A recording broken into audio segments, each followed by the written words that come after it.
ناظرین السلام علیکم، میں عبد الغنی آپ کا تجلی پروڈکشن کے ایشو میں خیر مقدم کرتا ہوں۔ 29 جون 2014 کے اخباروں کی ہیڈ لائنز کے ذریعے ISIS نے اپنی خلافت کا اعلان کیا۔ یہ خبریں ہمارے لیے چونکا دینے والی ثابت ہوئی۔ اس دن کے بعد تقریباً ہر روز اخباروں کے ذریعے ہمیں ISIS سے جڑی کچھ نہ کچھ خبریں ملتی آئی ہیں، جس نے ہماری پریشانی میں اور مزید اضافہ کر رکھا ہے۔ دوسری طرف کچھ نوجوان جہاں اسلامک اسٹیٹ اور خلافت جیسی ٹرمینالوجی سے متاثر ہو رہے ہیں، وہیں یہ ٹرمینالوجیز ان کی کنفیوژن کا باعث بھی بن رہی ہیں۔ اسی پر بات کرنے کے لیے آج ہم نے دعوت دی ہے جناب سعادت اللہ حسینی صاحب، نائب امیر جماعت اسلامی ہند کو۔ جناب، آپ کا اس پروگرام میں خیر مقدم ہے۔ جی شکریہ۔ اس سے پہلے کہ ہم گفتگو کا آغاز کریں، ہم ناظرین کے لیے جاننا چاہیں گے کہ یہ ISIS آخر کس چیز کا نام ہے اور ان کے آبجیکٹیوز کیا ہیں؟ دیکھیے ISIS یا داعش اس طرح کے جو خفیہ گروپس ہوتے ہیں ان کے بارے میں کوئی بات قطعیت کے ساتھ کہنا آسان نہیں ہوتا، لیکن جو کچھ انفارمیشن ہم کو مل رہی ہے اور دنیا بھر کی اسلامک موومنٹس نے ان کے سلسلے میں جو سٹینڈ لیا ہے، تو اس سے معلوم ہوتا ہے کہ یہ بہت ہی ایکسٹریمسٹ اور وائلنٹ گروپ ہے جو القاعدہ کے بطن سے پیدا ہوا ہے، کہ پہلے عراق میں ابو مصعب زرقاوی اور دیگر لوگوں نے جماعت التوحید والجہاد کے نام سے تنظیم قائم کی تھی۔ مختلف مرحلوں سے گزرتے ہوئے پھر بعد میں عمر بغدادی نے اس کی کمان سنبھالی اور ابو بکر بغدادی نے پھر اس کی کمان سنبھالی، اور گزشتہ سال انہوں نے اپنی خلافت کا اعلان کیا۔ تو ان کے اقدامات سے، اسٹیپ سے معلوم ہوتا ہے کہ یہ بہت ہی وائلنٹ، بہت ہی ایکسٹریمسٹ قسم کے گروپ ہیں، تکفیری گروپ ہے، یعنی اپنے علاوہ باقی ساری دنیا کے مسلمانوں کو کافر سمجھتے ہیں، اور ان کے انداز سے، طریقہ کار سے دنیا کے اکثر علماء نے یہی نتیجہ اخذ کیا ہے کہ یہ خوارج سے ملتے جلتے ہیں، اس لحاظ سے ہمارے زمانے کے خوارج ہیں۔ اور ابھی تک جو کچھ ان کے اقدامات رہے ہیں، جو کچھ ان کے کام رہے ہیں، تو اس سے یہ بھی اندازہ ہوتا ہے کہ انہوں نے جتنا نقصان اسلام دشمن قوتوں کو پہنچایا ہے، اس سے کہیں زیادہ نقصان مسلمانوں کو، اسلام کو پہنچایا ہے۔ تو اصلاً یہ اسلام کے دشمن ہیں، مسلمانوں کے دشمن ہیں، کہ شام میں جن علاقوں پر انہوں نے قبضہ کیا ہے وہ سارے کے سارے وہ علاقے ہیں جو شام کے ریزسٹنس گروپس، وہاں کے اپوزیشن کے قبضے میں تھے۔ شام کا فرعون ابو بشار الاسد، جس نے وہاں کی لوگوں کی زندگیاں اجیرن کر رکھی ہیں، اس سے کوئی علاقہ انہوں نے نہیں چھینا ہے، بلکہ وہاں کی اسلامی تنظیمیں جو اپوزیشن تنظیمیں ہیں، ان سے سارے علاقے چھینے۔ عراق میں، شام میں جن لوگوں کو چن چن کر وہ مار رہے ہیں، قتل کر رہے ہیں، وہ سب زیادہ تر اخوان کے لوگ ہیں، اسلامی تحریکوں سے متعلق لوگ ہیں۔ اسرائیل کو انہوں نے ابھی تک کوئی نقصان پہنچایا ہو، اس کا کوئی ریکارڈ موجود نہیں ہے۔ اس کے مقابلے میں حماس مستقل ان کے نشانے پر ہے، اس کے خلاف کفر کے فتوے صادر کر رہے ہیں، نشانہ بنا رہے ہیں۔ بمباریوں کی بھی رپورٹیں، بعض جو بمباریاں ہوئی ہیں حماس کے ٹھکانوں پر، تو وہ بھی ISIS وغیرہ کی طرف منسوب کی گئی ہیں۔ تو ان سب چیزوں سے معلوم ہوتا ہے کہ یہ اسلام کے، مسلمانوں کے دشمن ہیں۔ اس لحاظ سے اس اندیشے کو بھی تقویت ملتی ہے، یہ بعض لوگوں کا یہ بھی گیس ہے، اور اسٹرنگتھن ہوتا ہے یہ گیس اس سچویشن سے، کہ یہ اسلام دشمن طاقتوں کے ایجنٹ ہیں۔ ظاہر ہے کہ ہمارے پاس کوئی کنفرم معلومات نہیں ہے، لیکن جو کچھ ان کے سٹیپس رہے ہیں اور جو ان کے ٹارگیٹس رہے ہیں، جن لوگوں کو انہوں نے نقصان پہنچایا ہے، اس سے اندازہ یہی ہوتا ہے کہ یہ اسلام دشمن طاقتوں کے ہاتھوں میں کھیل رہے ہیں۔ تو دنیا میں اسلام کے سلسلے میں جو فضا پیدا ہو رہی ہے، جس طرح لوگ اسلام کی طرف متوجہ ہو رہے ہیں اور اسلام کے لیے، اسلامی تحریکوں کے لیے راہ ہموار ہو رہی ہے، تو اس کے نتیجے میں اس طرح کی طاقتیں، اس طرح کی قوتیں اسلام کو بڑے پیمانے پر بدنام کرنے کا ذریعہ بن رہی ہیں۔ یہ بھی ایک نقصان ہے جو وہ اسلام کو پہنچا رہے ہیں ساری دنیا میں۔ پھر ٹائمنگ، کہ جب اس پورے علاقے میں عرب اسپرنگ کا غلغلہ تھا، عرب اسپرنگ اپنے عروج پر تھی، اور ایسا محسوس ہوتا تھا کہ چند سالوں کے اندر پوری عرب دنیا اس عرب بہار سے متاثر ہوگی، اور یہاں اسلام پسند طاقتیں، اسلامک فورسز ڈومینیٹ ہوں گی۔ ٹھیک اسی موقع پر اس کا ظہور ہوا، یہ ایمرج ہوئے۔ تو یہ سارے انڈیکیٹرز ہیں، اور یہ انڈیکیٹ کرتے ہیں اس بات کی طرف کہ یہ اسلام کو، مسلمانوں کو نقصان پہنچانے والے ہیں، اور اسلام اور مسلمانوں کے دشمن۔ جناب آپ نے بتایا کہ ISIS سے مسلمانوں اور اسلام کو جتنا نقصان پہنچا ہے، لیکن دوسری طرف خود ISIS اس بات کا دعویٰ کرتا ہے کہ وہ ایک مجاہد عسکریت پسند ملیٹینٹس گروپ ہیں. تو کیا یہ واقعتاً جہاد ہے؟ اگر نہیں تو پھر اسلامی فلسفہ جہاد کیا ہے؟ جی، تو سب سے پہلے ہمیں سمجھنا چاہیے کہ اسلام میں جہاد کسے کہتے ہیں. یہ بات تو طے ہے کہ اسلام میں جہاد کا حکم دیا گیا ہے. اللہ تعالیٰ نے قرآن مجید میں جہاں نماز کا حکم دیا ہے، روزے کا حکم دیا ہے، وہیں جہاد کا بھی حکم دیا ہے. جہاد اسلام کا ایک اہم فریضہ ہے. لیکن جہاد کسے کہتے ہیں؟ جہاد کے جو لفظی معنی ہیں وہ اسٹرگل کے ہیں. اٹموسٹ اسٹرگل، میکسیمم اسٹرگل، کوشش، جد و جہد. تو اسی لیے ہماری کتابوں میں، اسلامی لٹریچر میں جہاد بن نفس کا ٹرم ہم کو ملتا ہے کہ اپنے نفس سے جہاد، اپنے نفس سے جہاد. جہاد بالقلم کا ٹرم ملتا ہے کہ پین سے جہاد. مطلب یہ ہے کہ آپ پین کے ذریعے، قلم کا استعمال کرتے ہوئے ظلم کو بے نقاب کریں، ظالم پر کرٹیسزم کریں، ظالم کے ظلم کو لوگوں کے سامنے لے کر آئیں. سو دس از کالڈ جہاد بالقلم، قلم کے ذریعے جہاد. جہاد باللسان، کہ اپنے ٹنگ کے ذریعے، زبان کے ذریعے جہاد. تو جہاد کی یہ ساری پیسفل شکلیں بھی موجود ہیں، پرامن شکلیں بھی موجود ہیں. اور عام حالات میں ایک مسلمان کے لیے یہی ضروری ہے کہ وہ ظلم کے خلاف کھڑے ہو، ناانصافی کے خلاف کھڑے ہو. جو طاقتیں اللہ کے مقابلے میں انسانوں کو اپنا غلام بنا رہی ہیں اور ان کو ایکسپلائٹ کر رہی ہیں، ان پر زیادتی کر رہی ہیں، ان کے خلاف آواز اٹھائیں، ان کے ظلم کو لوگوں کے سامنے واضح کریں. اور اس کے لیے یہ جو پرامن پیسفل جہاد ہے اس کا سہارا لیں. اس کے بہت سارے طریقے پہلے بھی رہے ہیں، آج بھی ہیں. ان سارے طریقوں کو، نان وائلنٹ طریقوں کو ہم اختیار کریں اور انصاف، جسٹس، عدل قائم کرنے کی کوشش کریں. یہ ہم سب کے لیے ضروری ہے. لیکن اسی کے ساتھ ساتھ یقیناً دنیا کے ہر قانون کی طرح، جس طرح کرسچینٹی نے الاؤ کیا ہے، جس طرح ہندو مذہب نے الاؤ کیا ہے، جس طرح یونائٹڈ نیشنز کے انٹرنیشنل لاء نے الاؤ کیا ہے، اسلام نے بھی بعض ان اوائڈیبل سرکمسٹانسز میں جنگ کو، وار کو بھی الاؤ کیا ہے. اسے آپ جہاد بالسیف، تلوار کے ذریعے، سوورڈ کے ذریعے جہاد کہتے ہیں یا قتال کہتے ہیں. لیکن اسلام نے اس کے لیے بہت اسٹرکٹ کنڈیشنز رکھی ہیں، اس کو ریگولیٹ کیا ہے. اور اس سلسلے میں اسلام کے جو ریگولیشنز ہیں وہ دنیا کے سارے قوانین، لاز سے کہیں زیادہ، خود یونائٹڈ نیشنز کے جو انٹرنیشنل وار لاز ہیں اس سے کہیں زیادہ اسٹرنجنٹ، اسٹرکٹ لاز اسلام نے دیے ہیں. تو ان لاز کی پیروی کرتے ہوئے جو جہاد ہوگا وہ جہاد مانا جائے گا. ISIS کے اس پورے ماڈل میں اسلام کے ان سارے قوانین کا ہم اوپن وائلیشن دیکھتے ہیں. تو اس لیے اس جہاد کو آپ اسلامی جہاد نہیں کہہ سکتے. یہ ظلم ہے، فساد فی الارض ہے، اور یہ انسانیت کے خلاف ظلم ہے، مسلمانوں اسلام کے خلاف ظلم ہے. جناب آپ کا شکریہ جہاد کی تشریح کے لیے. آپ نے بات کی جہاد بالسیف کی، تو کیا ISIS بھی جہاد بالسیف نہیں کر رہا ہے؟ یا جہاد اگر نہیں تو پھر ہمیں یہ بتائیں کہ جہاد کن حالات میں اور مسلمانوں پر کب لاگو ہوگا؟ جی، تو دیکھیے، جہاد کے لیے قرآن مجید نے، سنت میں جو کنڈیشنز دی گئی ہیں کہ بعض سچویشنز میں جہاد لاگو ہوتا ہے، جہاد ضروری ہوتا ہے، یا جہاد بالسیف، قتال الاؤ کیا گیا ہے. اس میں ایک سچویشن یہ ہے کہ دشمن آپ پر حملہ آور ہو اور آپ کا ملک، آپ کی زمین قبضہ کرنے کے لیے آ جائے، تو اپنے ڈیفنس کے لیے آپ تلوار اٹھا سکتے ہیں، آپ ملیٹنٹ اسٹرگل کر سکتے ہیں، ڈیفنس وار. یا پھر یہ کہ ظلم ہو رہا ہو، کہیں بہت زیادہ ظلم حد سے بڑھ چکا ہو اور ظلم کو ختم کرنے کی ساری جو پیسفل کوششیں ہیں وہ ایگزاسٹ ہو چکی ہوں اور کوئی راستہ باقی نہ رہا ہو، تو ملٹری ایکشن آپ لے سکتے ہیں ظلم کو ختم کرنے کے لیے. نمبر 2. نمبر 3، اگر کسی سے آپ کا معاہدہ ہے، ایگریمنٹ ہے، اور اس نے ایگریمنٹ کو وائلیٹ کیا ہے، توڑا ہے، اس کے نتیجے میں آپ کو نقصان پہنچ رہا ہے اور کوئی پیسفل شکل نہیں ہے اس مسئلے کو سیٹل کرنے کے لیے، تو اس صورت میں آپ جہاد کر سکتے ہیں.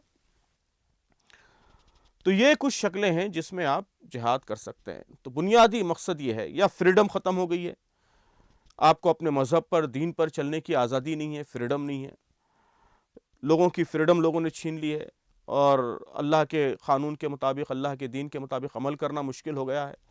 تو انسانوں کو فریڈم دلانے کے لیے جو ان کا بیسک رائٹ ہے جہاد کیا جا سکتا ہے۔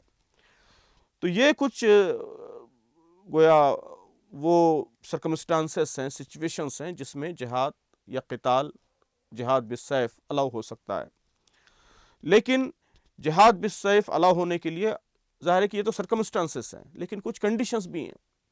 کنڈیشنز میں ایک کنڈیشن یہ ہے کہ پہلے آپ پیسفل کوشش کریں گے مسئلے کو سیٹل کرنے کی۔ جب پیسفل کوششیں ایگزاسٹ ہو جائیں اور کوئی چارہ باقی نہ رہے، دیر از نو وے آؤٹ، اس وقت آپ لاسٹ ریسورٹ کے طور پر ملیٹنٹ ایکٹیویٹی، وار کا سہارا لیں گے، پہلی چیز۔ دوسری چیز، سب سے اہم چیز یہ ہے کہ جہاد cannot be carried out by non-state players۔ non-state players یہ جہاد بالسیف یعنی ملیٹنٹ جہاد یہ نہیں کر سکتے، کمبٹنٹ جہاد نہیں کر سکتے، بلکہ یہ صرف اسلامی اسٹیٹ کی ذمہ داری ہے کہ اگر کہیں اسٹیٹ قائم ہو جائے، حکومت قائم ہو جائے، تو وہ حکومت وار کا اعلان کر سکتی ہے۔ کوئی بھی آرگنائزیشن، کوئی بھی تنظیم، چند لوگ مل کر وہ جنگ کا، جہاد بالسیف کا، قتال کا اعلان نہیں کر سکتے۔ اس سے ساری دنیا میں کیاس پیدا ہوگا، افراتفری پیدا ہوگی، اور دنیا میں امن قائم کرنا مشکل ہوگا۔ خود نبی کریم صلی اللہ علیہ وسلم نے، اللہ کے رسول صلی اللہ علیہ وسلم نے جب تک اسٹیٹ قائم نہیں ہوا اس وقت تک تلوار نہیں اٹھائی، بلکہ پرامن طریقے سے، پیسفل طریقے سے آپ نے ریزسٹ کیا ظلم کو، ناانصافی کو، اور جو کچھ مکے میں سچویشن تھی اس کو۔ جب مدینہ تشریف لانے کے بعد اسٹیٹ قائم ہو گیا آپ صلی اللہ علیہ وسلم کی قیادت میں، تب آپ نے جہاد کیا، تب آپ نے تلوار اٹھائی۔ اس لیے مسلم علماء کا اس پر اجماع ہے، اتفاق ہے، پورے 1400 برس کی تاریخ میں ایک سے زائد ریفرنسز دیے جا سکتے ہیں کہ جہاد جو ہے وہ صرف اسلامی ریاست کر سکتی ہے، اسٹیٹ کر سکتا ہے، نان اسٹیٹ پلیئرز وہ جہاد کا اعلان نہیں کر سکتے۔ البتہ کوئی بہت ایکسٹراڈینری سچویشن ہو، حقوق مارے جائیں، ناانصافی حد سے زیادہ ہو، تو سارے مسلمان، وہاں کی ساری مسلم آبادی مل کر، علماء مل کر اتفاق رائے سے فیصلہ کریں تو ایسی بعض شکلیں ہو سکتی ہیں، لیکن عام حالات میں یہ ایک اسٹیٹ کا پروویژن ہے، انڈیویجولز کا پروویژن نہیں ہے۔ اسلام کے بہت سے احکام ایسے ہیں جو اسٹیٹ کے ساتھ مشروط ہیں، کہ چور کا ہاتھ کاٹا جائے گا، ہاتھ کاٹنے کی سزا قرآن میں ہے موجود، لیکن اگر کوئی آرگنائزیشن اٹھ کر کھڑی ہو جائے، کوئی این جی او اٹھ کر کھڑی ہو جائے، چند لوگ اٹھ کے کھڑے ہو جائیں کہ ہم چور کے ہاتھ کاٹنا شروع کر دیں گے، تو یہ غیر معقول بات ہوگی، اس لیے کہ یہ جو حکم ہے وہ اسٹیٹ کے لیے ہے، انڈیویجولز کے لیے نہیں ہے، افراد کے لیے نہیں ہے، آرگنائزیشنز کے لیے نہیں ہے۔ تو اسی طرح قتال کا حکم بھی یہ اسٹیٹ کے لیے ہے، انڈیویجولز کے لیے، آرگنائزیشنز کے لیے نہیں ہے۔ اور تیسری امپورٹنٹ کنڈیشن یہ ہے کہ جو بھی جہاد ہوگا وہ علانیہ ہوگا، اوپن ہوگا، اوورٹ ہوگا۔ کوورٹ آپریشن کہ آپ سامنے سے معاہدے کریں، ایگریمنٹس کریں، اور پیچھے سے پھر گوریلا وار کریں، تو اس طرح کی وار کی اسلام میں کوئی گنجائش نہیں ہے۔ جہاد کے لیے ایک کنڈیشن ہے کہ it should be overt, it should be declared, warning کے ساتھ ہونا چاہیے، ڈکلیریشن کے ساتھ ہونا چاہیے، اور اسٹیٹ کو کرنا چاہیے۔ تو آپ دیکھتے ہیں کہ یہ ساری کنڈیشنز یہاں پر وائلیٹ ہو رہی ہیں۔ یہ کوئی اسٹیٹ پلیئرز نہیں تھے، نان اسٹیٹ پلیئرز ہیں، وہاں پہ اسٹیٹ موجود ہے، شام میں بھی، عراق میں بھی، اس کے مقابلے میں نان اسٹیٹ پلیئرز ہیں جو اس میں انڈلج ہو رہے ہیں، اور کوورٹ آپریشنز ہو رہے ہیں، اور پھر جو مقاصد ہے وہ مقاصد بھی وہ مقاصد نہیں ہے جس کا اسلام اعلان کرتا ہے۔ جناب، جن حالات کا آپ نے ذکر کیا، جن حالات میں جہاد واجب ہوتا ہے، لاگو ہوتا ہے، ہم دیکھتے ہیں کہ فلسطین میں یہ تمام حالات پائے جاتے ہیں، تو کیا فلسطین والوں کے لیے جہاد لازم آئے گا؟ نہیں، فلسطین میں تو ہو رہا ہے۔ فلسطین کی سچویشن ایک بالکل مختلف ہے کہ وہاں پہ ایک اسٹیٹ موجود تھا پہلے سے، 1948 میں فلسطینی ریاست موجود تھی، اس پر قبضہ کیا گیا، اس پر باہر کے لوگ آ کر، جو نہ وہاں کے سٹیزن ہیں، جن کا نہ وہاں سے کوئی تعلق ہے، انہوں نے آ کر قبضہ کیا، اور اس کو وہ ریزسٹ کر رہے ہیں، اس قبضے کو، اس امپیریلسٹ گویا پلان کو وہ ریزسٹ کر رہے ہیں، اور آزادی کی لڑائی، فریڈم فائٹ وہ لڑ رہے ہیں، اور ان کو ایک اسٹیٹ کے طور پر پوری اسلامی دنیا، بلکہ پوری دنیا کا ایک بڑا طبقہ قبول کرتا ہے، کہ آج بھی فلسطینی اسٹیٹ کو اقوام متحدہ کے جو ممبرس ممالک ہیں ان کی میجورٹی تسلیم کرتی ہے۔ اس سے پہلے اسٹیٹ نہیں تھا، لیکن پی ایل او کو ایک باقاعدہ فلسطینی عوام کے نمائندے کے طور پر ساری دنیا نے قبول کر رکھا تھا، ان کے مشنز ہوا کرتے تھے دنیا کے سارے ملکوں میں، تو ان کی حیثیت ٹوٹلی ایک نان اسٹیٹ پلیئر کی نہیں تھی، بلکہ ایک دوسرے اسٹیٹ ایک ایگریسر اسٹیٹ کے مقابلے میں وہ ریزسٹنس کی لڑائی، مزاحمت کی لڑائی، فریڈم کی لڑائی لڑ رہے تھے. وہ لڑائی بالکل جائز لڑائی ہے، لیکن یہاں سچویشن ایک بالکل مختلف ہے. جناب، جبکہ ISIS نے اپنی خلافت کا اعلان کر دیا ہے تو کچھ گروپ کا ماننا یہ ہے کہ جبکہ خلافت قائم ہو چکی ہے تو ہمیں ان کی مخالفت کے بجائے ان کی تائید کرنی چاہیے. بہرحال کچھ خامیاں تو ان میں ہوں گی، اس بات کو آپ کیسے لیتے ہیں؟ جی، خامیاں ہونا تو ایک سیکنڈری بات ہے، لیکن پہلی بات تو یہ ہے کہ خلافت کیسے قائم ہوئی. اگر کوئی بھی 4 لوگ یا 10 لوگ یا 1000 لوگ یا 10,000 لوگ مل کے جو ہے وہ خلافت کا اعلان کر دیں تو کیا ساری دنیا کے مسلمان ان کی خلافت کے پابند ہو جائیں گے؟ ظاہر ہے کہ یہ بات نہ شریعت سے میل کھاتی ہے، نہ کامن سینس سے، عقل سے میل کھاتی ہے.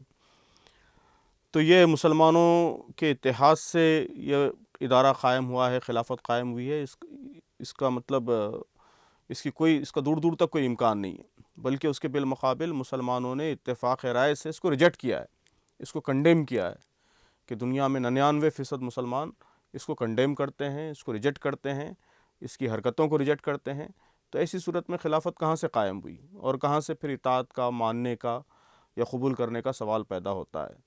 تو یہ تو ایک شرپسند مفسد گروہ، چھوٹا سا گروہ کا کام ہے جو اسلام کو نقصان پہنچانے کے در پہ ہے، مسلمانوں کو بھی نقصان پہنچا رہا ہے جیسا کہ میں نے عرض کیا، اور سب سے بڑھ کر اسلام، اس کی امیج کو نقصان پہنچا رہا ہے. تو یہ تو مسلمانوں کی ریجیکشن کا، ان کے کنڈیمنیشن کا مستحق ہے، ان کے قبول کرنے کا ہرگز مستحق نہیں ہے. جناب، ان کا جو تشدد بھرا رویہ ہے کہ لوگوں کو ذبح کر دینا، عورتوں کو غلام بنا لینا، جلا کر مار دینا، اس بارے میں یہ کس حد تک جو ہے یہ مناقبت کرتا ہے؟ یہ خود اس بات کی دلیل ہے کہ ان کا اسلام سے کوئی تعلق نہیں ہے. ابھی میں نے آپ کے سامنے تفصیل سے بتایا کہ جہاد کسے کہتے ہیں، اور یہ جو کچھ کر رہے ہیں وہ کسی صورت جہاد سے میل نہیں کھاتا. جو لیجیٹیمیٹ وار ہوگی، میں نے ابھی بتایا آپ کو کہ ان کی یہ وار ہی اللیجیٹیمیٹ ہے، غیر قانونی جنگ ہے. لیکن اگر قانونی جنگ ہوگی، یعنی جتنی کنڈیشنز میں نے بتائی ہیں ان ساری کنڈیشنز کے ساتھ اگر مسلمانوں کا امیر کوئی اسٹیٹ جنگ کر رہا ہے، جہاد کر رہا ہے، تو اس جہاد کے دوران بھی اس کے لیے اسلام نے بہت اسٹرکٹ کنڈیشنز دی ہیں. اللہ کے نبی صلی اللہ علیہ وسلم نے فرمایا کہ لا تقتلوا طفلا صغیرا، کسی بچے کو مت مارو. لا تقتلوا شیخا فانیا، کسی بوڑھے آدمی کو مت مارو. عورتوں کو مت مارو. لا تقتلوا اصحاب الصوامع، کہ اگر لوگ اپنی عبادت گاہوں میں جا کر بیٹھ گئے ہیں تو ان کو مت مارو.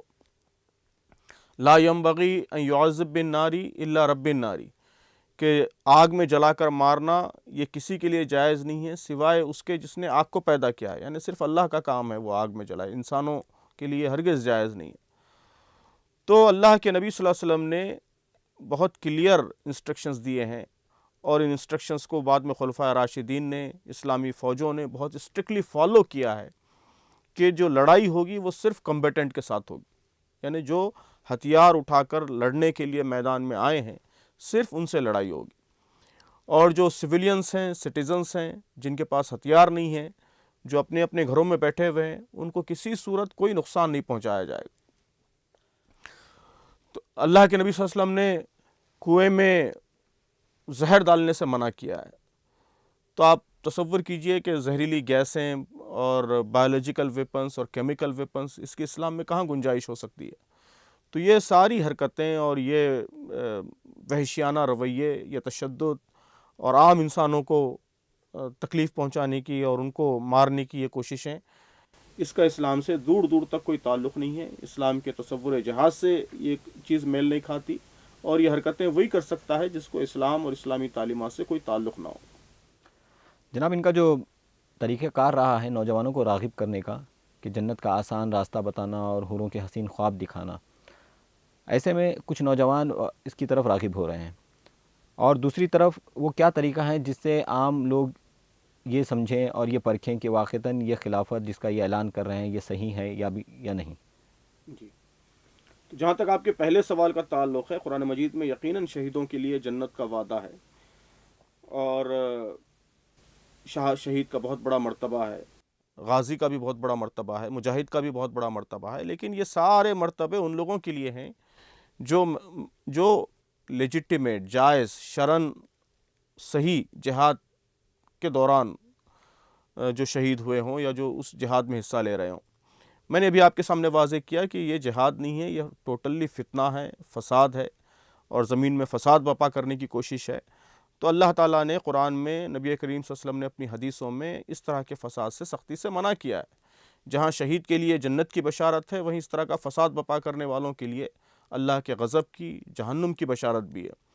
اللہ کے نبی صلی اللہ علیہ وسلم قرآن مجید میں جہاں جہاد کی اجازت دی گئی ہے تو یہ شرط لگائی گئی ہے کہ وَقَاتِلُوا فِي سَبِيلِ اللَّهِ الَّذِينَ يُقَاتِلُونَكُمْ وَلَا تَعْتَدُوا، کہ جن لوگوں نے تم سے جنگ کی ہے ان کے ساتھ جنگ کرو اللہ کی راہ میں، لیکن زیادتی نہ کرو، ان اللہ لا يحب المعتدین، کہ اللہ تعالیٰ زیادتی کرنے والوں کو پسند نہیں کرتا۔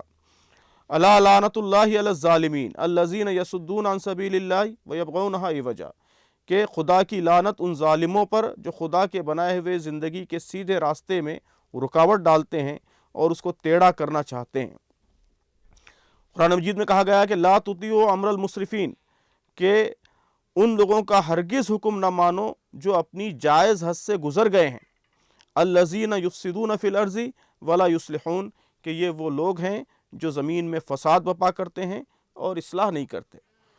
تو جہاں جہاد کی فضیلت ہے وہیں فساد برپا کرنے والوں کی اطاعت کرنا، ان کا حصہ بننا یا اس کام میں معاونت کرنا، اس کا سخت کنڈیمنیشن بھی شریعت میں، قرآن حدیث میں موجود ہے۔ اللہ کے نبی صلی اللہ علیہ وسلم سے پوچھا گیا کہ